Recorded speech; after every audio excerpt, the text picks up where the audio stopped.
Hooray, the housing market is frozen. Wait, what?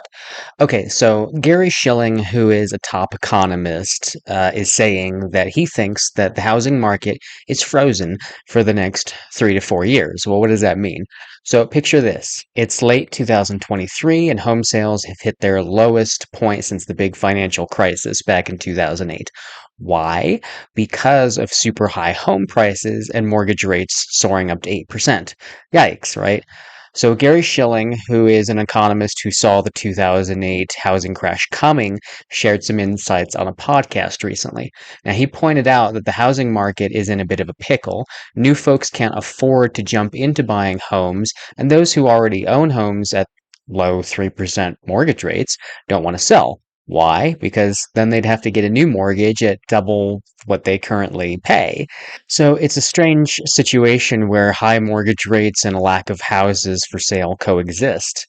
Schilling, who is a pro at predicting housing market trends, thinks mortgage rates might stay around 7% for a bit, but all hope is not lost. He believes we'll see a big revival in housing activity in the next 3 to 4 years. So it'll take some time, but things will get better.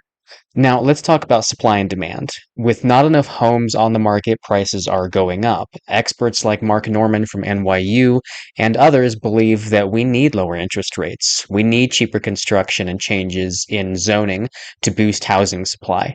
This revival will be more noticeable in some places more than others, depending on the local policies and the community support for new housing. And in some areas, like California, changes are already making a difference thanks to new laws and programs. But in places like New York, progress is slower due to political hurdles. High mortgage rates and home prices might be the new normal for a while, and that's influenced by economic factors and global events. Colorado is making bold moves to tackle its affordable housing crisis, and that's marked by the historic Proposition 123 that earmarks around $300 million annually from tax revenues for affordable housing projects. Colorado is also spending $25 million to buy and preserve land for residential development for affordable housing, and then another $38 million for modular housing. In 2023, Colorado Springs was one of the first big cities to jump onto Proposition 123, and that's for additional development funds and then executing projects as well through its Home COS program. And that added over 1,000 housing units for since the program started. That's been the goal. These efforts are part of a broader strategy that includes receiving $111 million in 2021 to meet community housing needs and proposing a $400 million statewide housing initiative. Mayor Yemi Mobolade is further enhancing these efforts with plans for a middle housing fund and the establishment of the Office of Housing and Community Vitality, and that's evidence that our city is dedicated to improving affordability and the quality of life here. But here's the thing. The market isn't completely frozen. The real issue is the lack of houses and a lot of pent up demand. Experts agree that balancing the number of buyers and sellers is key. So, what's the takeaway? Patience. That's crucial. Changes are happening, and with time, we'll see a healthier housing market. Keep an eye on those mortgage rates, supply solutions, and local policies. The future looks promising, but it's going to be a journey. Now, home inventory in Colorado Springs is still relatively low. Right now, we have about the same number of properties for sale that we did in the January to May 2023 timeframe. And I believe more listings will hit the market this spring and summer, and at the same time, more would-be buyers will enter the market, and this will drive up the home prices, though not likely as fast as it did in the past few years. If you are enjoying my content, please click the like button, hit the subscribe button and the bell if you'd like to stay in touch with more of the videos that I do. It really helps out my channel. There aren't as many people who can afford to purchase right now, but make no mistake, buyers are still looking for properties, and particularly they're looking for the move-in ready properties that are priced appropriately. Sellers aren't asking for the moon. They've got a realistic price set. It's realistic as you can call prices right now. But move-in ready properties, those will go under contract in 7 days or less. Here's what's happened in our Colorado Springs housing market. Currently, 1,239 properties for sale, 920 under contract, and 135 sold in March so far. The number of listings and sales that we have now is about on par with seasonal trends. So this time, March in the past few years, it's been very similar in terms of how many properties for sale and under contract and sold. Although now, actually, there's a few more properties for sale than there have been since about 2016. And if you live in Colorado Springs, you're probably used to hailstorms happening every once in a while. So when that happens, I have partnered up with a local company here who processes hail damage and goes through your insurance. And their name is KJS Auto Hail Repair. And they have had over 30 years of experience in the industry. So if you go to their website, it's kjsautohailrepair.com/contact and mention in that Dropbox that you were referred by me, you'll get $100 back on at the end of the repair process. So the next time you've got a big hailstorm and you've got different carriers scrambling to set up tents to get people figured out for how much their hail damage is, if it's totaled or not, make it simpler on yourself and go with KJS Auto Hail Repair. Again, look them up on their website, kjsautohailrepair.com/contact, and let them know what you're looking to do and what you need.